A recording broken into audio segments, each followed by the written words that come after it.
Hello hello hello, क्या हालचाल बच्चों। एकदम मस्त स्वस्थ होंगे सभी। हम लोग पढ़ रहे थे कॉम्प्लेक्स नंबर, समिश्र संख्या। और शायद कॉम्प्लेक्स नंबर में अपनी जो फर्स्ट एक्सरसाइज थी वो हम लोग सोल्व कर रहे थे और कुछ बेसिक कॉन्सेप्ट देखे थे। एक तो मापांक निकालना सीखा था, मापांक। और एक आपने कोणांक तो भी सीखा नहीं, आगे आ जाएगा दूरी निरूपण के अंदर। एक आपने संयुग्मी सीख ली होगी, जेड बार कैसे निकालते हैं। एक इसके अंदर गुणात्मक प्रतिलोम का टॉपिक और है ना। एडिटिव जो इनवर्स है अपने पास में, मल्टीपल इनवर्स सॉरी, जो गुणात्मक प्रतिलोम है उसका टॉपिक हो रहेगा। तो ये शायद आपने शुरू शुरू के क्वेश्चन भी खत्म कर दिए थे। ये सारे क्वेश्चन हो गए थे, ये सारे क्वेश्चन हो गए थे 10 तक। ए प्लस आयोटा बी में कन्वर्ट कर लिया था उन्होंने। ये हो गए है ना खत्म क्वेश्चन लास्ट क्लास में। चलो अब कह रहा है कि गुणात्मक प्रतिलोम, मल्टीपल इनवर्स। देखो गुणात्मक प्रतिलोम किसको कहते हैं? अगर दो कॉम्प्लेक्स नंबर का गुणा करने पर एक आ जाए वो गुणात्मक प्रतिलोम होता है। Z multiply 1/z is equal to क्या होगा? 1 होगा, नहीं होगा। तो गुणात्मक प्रतिलोम कैसे लिखते हैं? जेड, इसको कहते हैं जेड इनवर्स इक्वल टू में 1। यहां से एक फॉर्मूला जनरेट होगा 1/z, ये जेड उधर चला जाएगा। इसी को गुणात्मक प्रतिलोम कहते हैं, कोई अलग चीज नहीं। इसी को क्या कहते हैं? गुणात्मक प्रतिलोम। अगर आपको गुणात्मक प्रतिलोम निकालना है किसी भी क्वेश्चन में तो उसका जेड इनवर्स कहते हैं।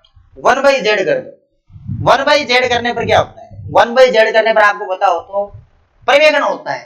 कारण आयोटा कभी भी हर के अंदर नहीं रहता है, आयोटा कभी भी हर के अंदर नहीं रहेगा। कैसे? ऐसे 11th वाला क्वेश्चन यही है। 11 से 13 में समिश्र संख्या में गुणात्मक प्रतिलोम निकालना, आपको इसका गुणात्मक प्रतिलोम निकालना है ताकि पता लगे आयोटा हर में कैसे नहीं रहता है। क्या आप इसको कॉम्प्लेक्स नंबर जेड के बराबर लिखोगे तो 4 - 3 आयोटा हो रहा है, नहीं हो रहा। ये कॉम्प्लेक्स नंबर जेड हो गया, 4 - 3 आयोटा। अगर इसका गुणात्मक प्रतिलोम निकालना है तो जेड इनवर्स बराबर क्या होगा? 1/z होगा, जेड इनवर्स। 1/z करना बहुत आसान काम है, ये हो गया। लेकिन आपको पता हो आयोटा कभी भी हर में नहीं रहता है तो इसका परिमेयकरण होगा, रेशनलाइजेशन होगा। इसका अगर आप रेशनलाइजेशन करोगे तो 4 + 3 आयोटा गुणा होगा और 4 + 3 आयोटा से भाग, ऐसे ही किया जाएगा। अब कैलकुलेशन करो, जेड इनवर्स बराबर जेड इनवर्स बराबर, यहां इसको अगर 1 से मल्टीप्लाई करोगे तो 4 + 3 आयोटा होगा upon a - b, a + b का फॉर्मूला लगा, a² - b² होगा। यहां हो जाएगा 4 का स्क्वायर, यहां हो जाएगा इसका स्क्वायर। बात को समझ रहे हो कैसे? a + b a - b की फॉर्म लगा दो, a + b a - b लगाएंगे तो a² - b² होगा। यहां से अगर मैं जेड इनवर्स की बात करूंगा 4 + 3 आयोटा ही। क्या आप ये जानते हैं कि 4 का स्क्वायर 16 होता है?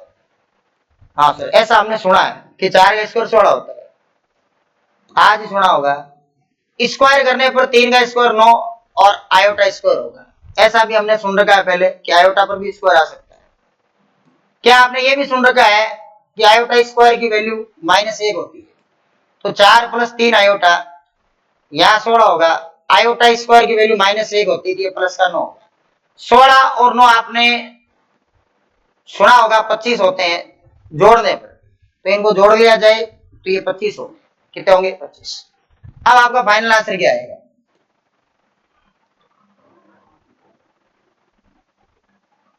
ये होंगे अपने पास में 25। कितने होंगे? 25। आपका जो फाइनल आंसर आएगा वो क्या आएगा? Z inverse. क्या हो गया भाई इसके? इतने सुंदर कैसे लिख रहे हैं? 25। अच्छा, इसका कमाल था ये। जेड इनवर्स जो होगा वो कितना आएगा?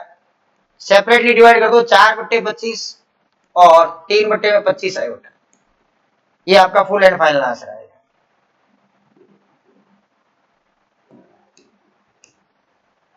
ये इसमें कोई परेशानी हो तो देख लीजिए। गुणात्मक प्रतिलोम निकालना बहुत आसान काम होता है। 4 माइनस 3 आयोटा है, एक बिट्टे में जेड करो, परिमेयकरण कर दो। परिमेयकरण के बाद ये थोड़ी सी नॉर्मल सी कैलकुलेशन आती है। चलो इसमें ज्यादा टाइम खराब हम लोग करने वाले नहीं। क्या इसमें भी टाइम खराब करने की आवश्यकता है? बिल्कुल नहीं है। इसको भी कॉम्प्लेक्स नंबर जेड बोलेंगे। तो ये अंडरूट के अंदर 5 प्लस 3 आयोटा है। आपको गुणात्मक प्रतिलोम जेड इनवर्स निकालना है, जो कि 1/z होता है। क्या होता है? 1/z। यहां से जेड की वैल्यू अगर आप पुट करते हैं तो Z inverse is equals to 1/z। Z मतलब रूट 5 प्लस 3 आयोटा। क्या ऐसा ही बनेगा? क्या आपको परिमेयकरण करना आता है? रेशनलाइजेशन करना आता है क्या? बिल्कुल, परिमेयकरण आप कर सकते हैं। क्या करेंगे इसमें? हर की विपरीत चिन्ह राशि से गुणा और भाग करवा। क्या करेंगे? हर की विपरीत चिन्ह राशि से गुणा और भाग। हर में अगर आपको प्लस नजर आ रहा है तो आप माइनस से क्या करो? गुणा, और माइनस से क्या कर दो? भाग कर। ये परिमेयकरण। देखो, परिमेयकरण दोनों ओर से होता है, अंश का भी होता है, हर का भी होता है। आपको हमेशा ध्यान यही रखना है कि आयोटा जो होता है वो कभी भी हर में नहीं रहता है। आयोटा अगर हर में है तो आयोटा को हर से हटाया जाए, और हटाने का सही तरीका होता है उसका परिमेयकरण कर दिया जाए। क्या कर दिया जाए? परिमेयकरण। परिमेयकरण आप जैसे ही करेंगे तो ये प्लस की चिन्ह है, यहाँ माइनस होगा, यहाँ माइनस होगा, आगे नहीं होगा। माइनस से गुणा और क्या हो जाएगा? भाग हो जाएगा। माइनस से जैसे ही आप गुणा भाग करेंगे तो यहाँ आप देखो जेड इनवर्स क्या मिलेगा? जेड इनवर्स बराबर, ऊपर तो एक है, कोई दिक्कत वाली कहानी नहीं है, रूट 5 माइनस 3 आयोटा। यहाँ फिर से देखो एक फॉर्मूला ए प्लस बी, ए माइनस बी अप्लाई कर दो, तो यहां से ए स्क्वायर रूट 5 का स्क्वायर होगा, माइनस बी स्क्वायर 3 आयोटा का क्या हो जाएगा? स्क्वायर। ऐसे ही होगा। अगर ऐसा होगा तो क्या होगा? कुछ ना कुछ जरूर होगा। क्या किया जाए? यहाँ स्क्वायर कर 5 आएगा। क्या आपने ये सुना है 3 का स्क्वायर 9 होता है, और ये भी सुना है साथ में कि आयोटा स्क्वायर क्या होता है? आयोटा स्क्वायर जो होता है वो होता है -1। तो 5 प्लस यहां से हो जाएगा 9। 9 और 5 14 होंगे। 14 को अलग अलग लिख दो, एक बार इसके नीचे, अगली बार इसके नीचे, और साथ में आयोटा लगाएंगे। कुल मिलाकर अगर आप देख पाओगे तो ये इसकी कौन सी फॉर्म है? मानक फॉर्म, स्टैंडर्ड फॉर्म। इसका मानक रूप आ गया, ये मानक रूप। यानी कि गुणात्मक प्रतिलोम निकालने में किसी प्रकार की कोई समस्या नहीं आती, बड़े आराम से गुणात्मक प्रतिलोम निकाला जा सकता है। और आगे बढ़ाते हैं। देखो एक और आ गया, iota, single iota. Complex number Z जो दे रखा है वो माइनस आयोटा है। इसका अगर आपको जेड इनवर्स निकालना है तो आप जानते हैं 1/, में जेड करेंगे।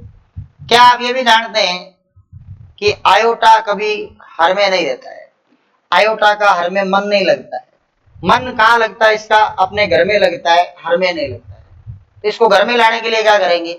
आयोटा से गुणा, आयोटा से क्या करेंगे? भाग। हमेशा ध्यान रखें इस बात, ये थोड़ा नया हो सकता है। आयोटा अगर नीचे है तो आयोटा को ऊपर लाने के लिए हमेशा आयोटा से गुणा, आयोटा से भाग। जैसा आपने सुना होगा 1/√2 है, तो इसको ऊपर लाने के लिए √2 से गुणा, √2 से भाग होता है। वैसे इसमें हो जाएगा आयोटा से गुणा, आयोटा से क्या हो जाएगा? अब इसकी कैलकुलेशन करें।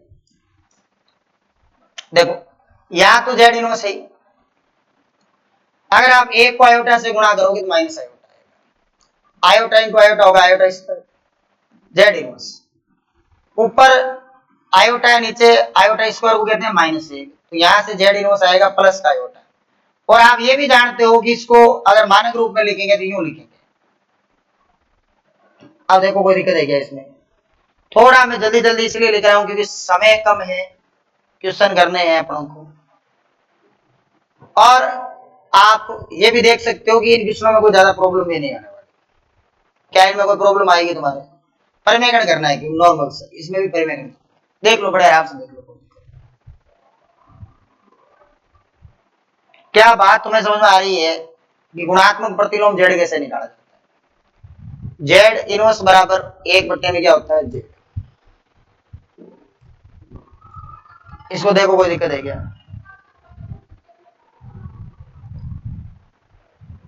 कोई दिक्कत? इसको देखो कोई दिक्कत है क्या? कैलकुलेशन नॉर्मल से नो, जो नॉर्मल अपन कैलकुलेशन करते हैं वही कैलकुलेशन है। और इस टॉपिक को देख लो, जेड इनवर्स ये है अपने गुणात्मक प्रतिलोम जेड इनवर्स, इसको बोलते हैं 1/z। हालांकि इसके अपने क्वेश्चन 3 ही थे, तीनों पूरे हो गए। ये ठीक ठाक सा क्वेश्चन है, थोड़ी सी कैलकुलेशन करवाएगा और कुछ नहीं। ये कह रहा है निम्नलिखित व्यंजक को a प्लस आयोटा b के रूप में व्यक्त कीजिए। a प्लस आयोटा b के रूप में व्यक्त करना है, चेंज करना है किसमें, a प्लस आयोटा b।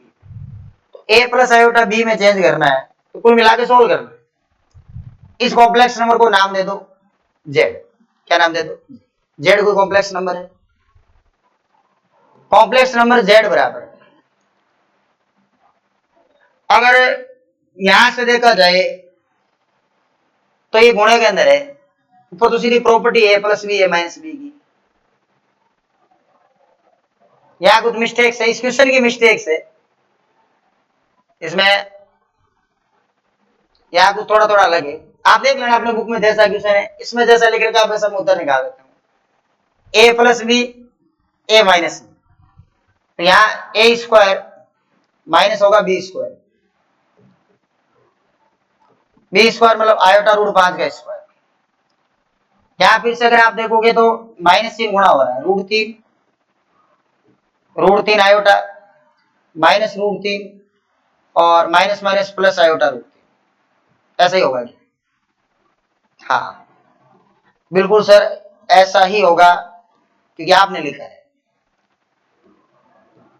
खुद की तारीफ खुद, अगर दूसरे अपनी तारीफ नहीं करे तो खुद की तारीफ खुद को कर लेनी चाहिए।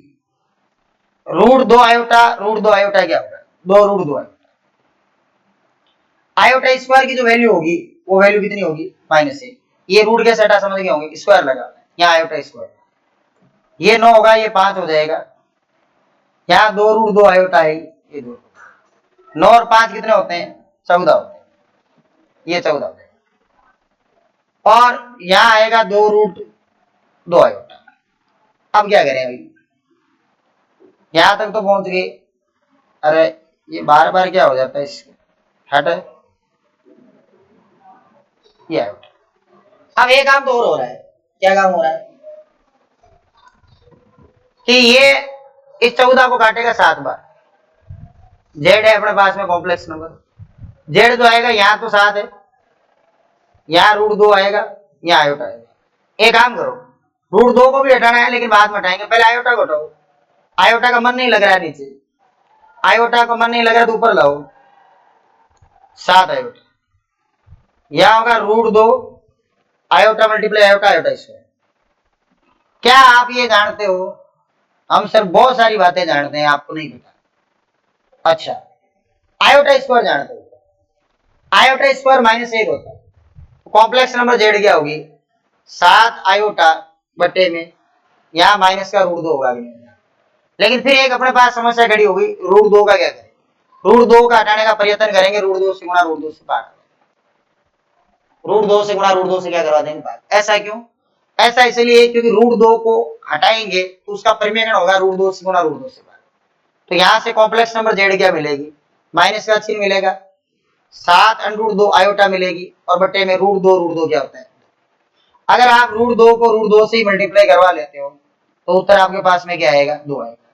अब इसको मानक रूप में लिखना है, तो 0 -7√2 बटे में 2 और साथ में क्या आएगा, ये आपकी फुल एंड फाइनल कॉम्प्लेक्स। इसमें किसी भी प्रकार की कोई दिक्कत परेशानी है तो आप देख सकते। क्या इसमें किसी प्रकार की कोई परेशानी समस्या है आप, नहीं है। इसी के साथ में आपकी ये एक्सरसाइज भी कंप्लीट हो गई है। ये आपकी एक्सरसाइज जो है नई बुक के हिसाब से 4.1, शायद पुराने में भी सेम ही क्वेश्चन, ये कंप्लीट हो। चलो आगे हम लोग बढ़ाते हैं इसको, थोड़ा सा चैप्टर को। ये एक्सरसाइज आपने कंप्लीट कर ली है, अब अपने पास में एक टॉपिक रहने वाला है, थोड़ा सा एडिशनल टॉपिक हम लोग देखने वाला है इसके अंदर, क्योंकि हो सकता है आपकी किताबों में से इसके क्वेश्चन हटाए गए। टॉपिक का नाम रहेगा अपने पास में आर्गड़ तल और ध्रुवीय निरूपण। आर्गड़ तल और ध्रुवीय निरूपण, आर्गड़ प्लेन एंड पोलर फॉर्म रहते हैं, आर्गड़ तल और दूरी निरूपण।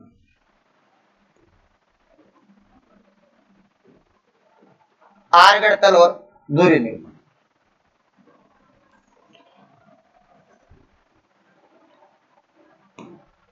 इसमें इसको हम लोग इसलिए पढ़ रहे हैं क्योंकि कंपटीशन एग्जाम इसकी खूब यूज आते हैं। भले एनसीईआरटी ने इसको हटाया हुआ है, एनसीईआरटी में पूछे या नहीं पूछे, छोटा सा टॉपिक देके हटा दिया, नई किताबों से हटाया हुआ है। आर्गड़ तल और दूरी निरूपण। आप यूं समझिए, आर्गड़ तल का मतलब नॉर्मल जो अपना ग्राफ होता है, मैं बना के आपको बताता हूं। देखो बस आर्गड़ तल किस चीज को, सबसे पहला जो टॉपिक अपना है वो आर्गड़ तल का ही रहेगा।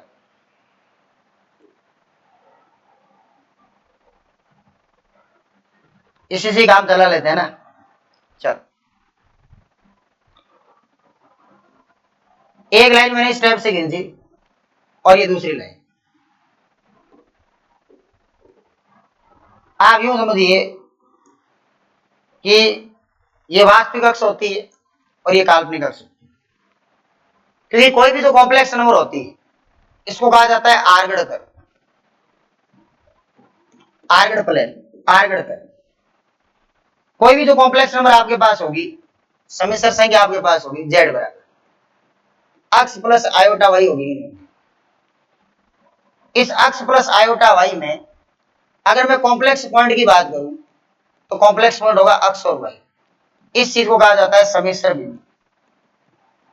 कॉम्प्लेक्स पॉइंट जो होगा, कॉम्प्लेक्स पॉइंट कौन होगा, अक्स और वाई, ये कॉम्प्लेक्स पॉइंट है। आप कोई भी कॉम्प्लेक्स नंबर लिखोगे, समिश्र संख्या लिखोगे, जैसे मान लो आपने ये समिश्र संख्या लिखी है जेड बराबर 3 + 4 इसका समिश्र बिंदु क्या होगा, 3, क्या होगा 4।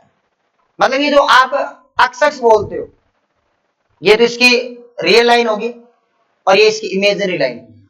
ये तो वास्तविक संख्या होती है, वास्तविक रेखा होती है। ये कौन सी होती है, काल्पनिक रेखा होती है। आई और आप अक्स वाई अक्स भी लिख सकते हो, एक ही बात है, कोई फर्क नहीं पड़ता है। आप इतना ध्यान, आपको पता रहता है कि आयोटा वाला जो पार्ट होता है वो काल्पनिक होता है और बिना आयोटा वाला पार्ट जो होता है वो क्या होता है, वास्तविक होता है।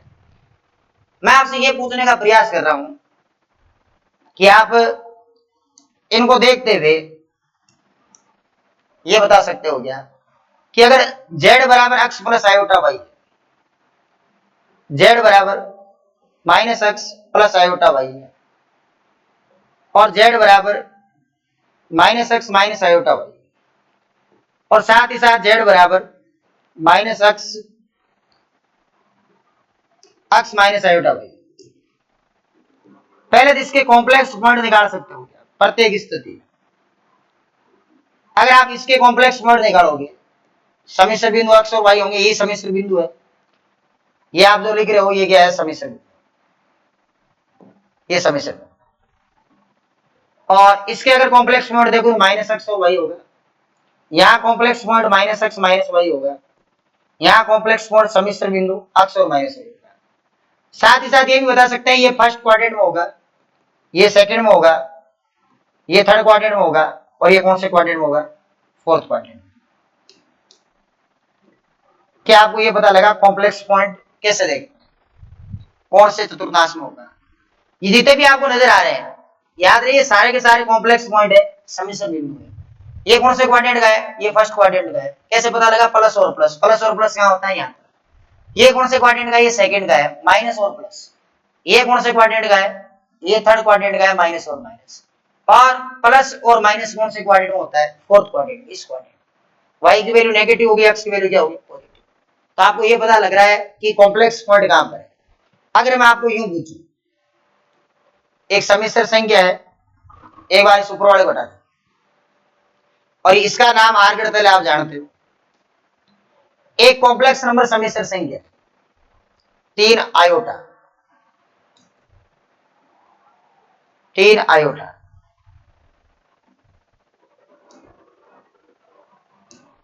क्या आप ये बता सकते हो, कोई भी कॉम्प्लेक्स नंबर ऐसे लिखी हुई 3 आयोटा, कॉम्प्लेक्स नंबर लिखी हुई 3 -3 और कॉम्प्लेक्स नंबर है अपने पास में -3।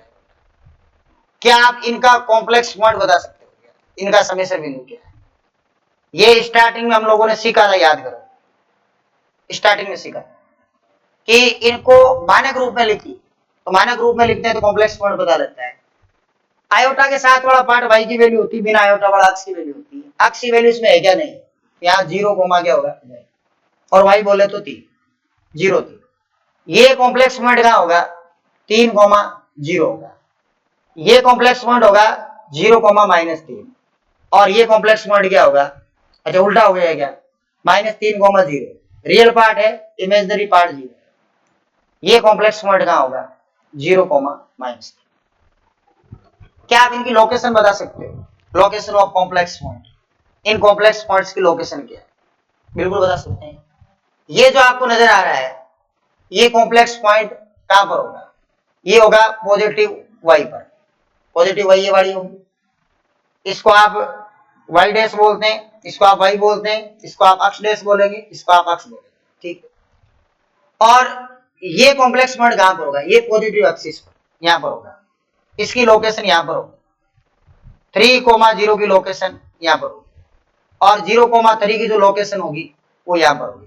पहले तो कॉम्प्लेक्स पॉइंट पहचानना जरूरी है, क्योंकि अगर आपको पोलर फॉर्म पढ़नी है, आपको दूरी निरूपण पढ़ना है, तो पहले कॉम्प्लेक्स पॉइंट पहचानो आर्गेड तल में। इसकी लोकेशन कहां पर होगी? इसकी लोकेशन होगी यहां पर। यहां क्यों? अक्ष यहां नेगेटिव होता है और वाई 0 होता है, और इसकी लोकेशन होगी यहां पर 0 कोमा -3। ये लोकेशन। आप कोई भी कॉम्प्लेक्स नंबर लिख दो, कॉम्प्लेक्स पॉइंट को पहचान लो और उसकी लोकेशन पहचान लो, स्थिति पहचान लो कि कॉम्प्लेक्स पॉइंट कहां पर होगा, समीकरण बिंदु होगा कहां पर। तो समीकरण बिंदु की स्थिति पहचान सकते हैं, कोई दिक्कत वाली कहानी नहीं। अगर आपने ऐसा सीख लिया तो आप पोलर फॉर्म में कन्वर्ट करना भी सीख लेंगे बड़े ही आसान तरीके से।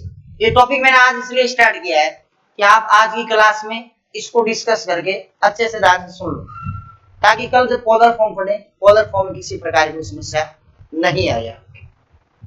क्या इसमें किसी प्रकार की कोई दिक्कत है कि कॉम्प्लेक्स पॉइंट कहां देखते हैं, लोकेशन कहां पे होती है? First quadrant, second quadrant, third और फोर्थ, 4 तो क्वाड्रेंट हो गई।